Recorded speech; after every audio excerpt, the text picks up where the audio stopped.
نحمد ونصلي على رسوله الكريم اما بعد فاعوذ باللہ من الشیطان الرجیم بسم اللہ الرحمن الرحیم. مائی کیورس فیلوز، میں آج آپ سب سے ایک بات ڈسکس کرنے جا رہی ہوں کہ جو تفسیر ہے نا، جو قرآن کو سیکھنے کا عمل ہے، وہ ہم 15 پارے سے کریں گے.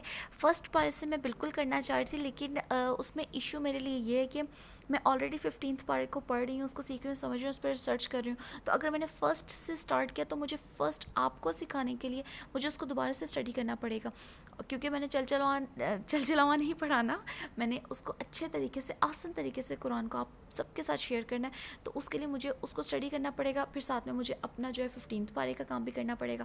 تو میں نے یہ سوچا کہ ہم اسٹارٹ کرتے ہیں 15 پارے سے، اور آنورڈ جو ہے وہ 15 16 17 اس طرح ہم چلتے جائیں گے، اس کو سیکھتے جائیں گے. اچھا، دوسری بات یہ ہے کہ جو میرے مائنڈ میں بہت امپورٹنٹ بات ہے جو میرے مائنڈ میں سرکولیٹ کر رہی تھی، میں نے سوچا میں آپ سب سے ڈسکس کروں یہ بھی بات کہ جیسا کہ میرے چینل کا نام ہے تفسیر وتھ فضا، کہ میں قرآن کی جو ہے وہ تفسیر، قرآن کو پڑھانا اور سکھانے کا جو ہے وہ کام شروع کرنے جا رہی ہوں. لیکن آلریڈی یوٹیوب ہو، پی ڈی ایف فائلز ہو، بہت بڑے بڑے علماء کرام کے تفسیر جب آلریڈی موجود ہیں، جن کے آگے میں تو نہ چیز ہوں، ذرے کے برابر بھی نہیں ہوں، تو پھر میرا یہ چینل بنانے کا کیا پرپس تھا؟ میں نے کیوں اس چینل کو بنایا کہ میں تفسیر سکھاؤں قرآن کی، کہ جب آلریڈی تفسیر موجود ہیں. تو اس کا نا ایک بات میں اسی ضمن میں آپ سے نا ڈسکس کرنا چاہوں گی کہ لٹریچر کی ایک ٹرم ہے، اس کو کہتے ہیں یونیورسل ٹروتھ. یونیورسل ٹروتھ کا مطلب یہ ہوتا ہے کائنات کی سچائی. یعنی کہ جب سے کائنات بنی ہے نا، کچھ چیزیں ایسی ہیں جن میں چینجنگ آ ہی نہیں سکتی. وہ قیامت تک، یعنی کہ دنیا کا آخری دن ہوگا نا، تو بھی وہ چیزیں ویسے ہی چلتی جائیں گی. جیسے فار ایگزامپل میں یہ چینجنگس کی بات کرتی ہوں.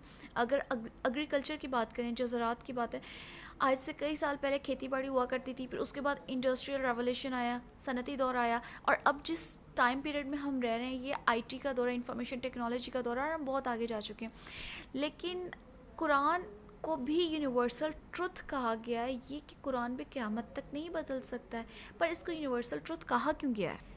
قرآن تو دیکھیں نا، نازل ہوا 1400 سال پہلے، لیکن ہم آج بھی اس کو پڑھتے ہیں، سیکھتے ہیں، سمجھتے ہیں، کیونکہ یہ کتاب اشاروں کی کتاب ہے. دس از دا بک آف سائنس. سائنس کی نہیں، اشاروں کی کتاب ہے.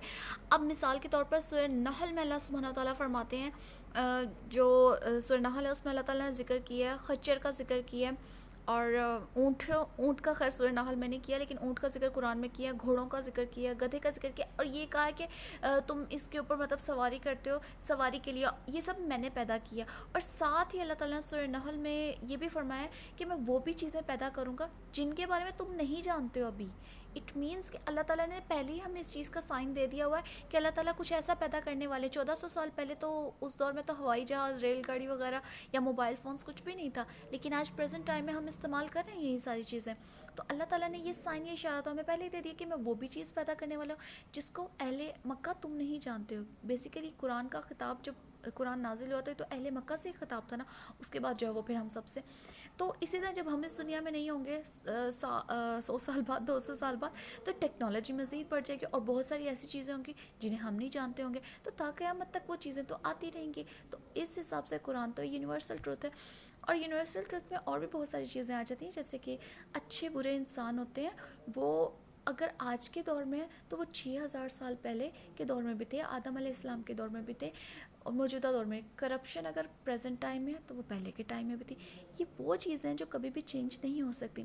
تو میرا تفسیر کروانے کا پرپز یہ ہے، میرا قرآن کو سکھانے کا پرپز یہ ہے کہ ہم لوگ اس کو بہت انجوائے کر کے سیکھیں، اور جتنے بھی ہمارے گھریلو مسئلے ہوں یا ہمارے ملک کے مسئلے ہوں یا ہمارے کوئی بھی ایشوز ہوں، ہم انہیں قرآن کے ساتھ ریلیٹ کر کے دیکھیں کہ آیا پریزنٹ ٹائم میں ان مسئلوں کا حل کیا نکل سکتا ہے. لیکن اس کے لیے سب سے پہلی جو امپورٹنٹ چیز یہ ہے کہ ہمیں قرآن کو سیکھنا سمجھنا بہت ضروری ہے. تو انشاءاللہ ہم آج سے سٹارٹ کرتے ہیں سورہ بنی اسرائیل سے، یعنی کہ 15 پارے کا سٹارٹنگ کی صورت سے ہو رہا ہے، تو وہ ہم اس کو آج سے سیکھنا شروع کرتے ہیں. ٹھیک ہے.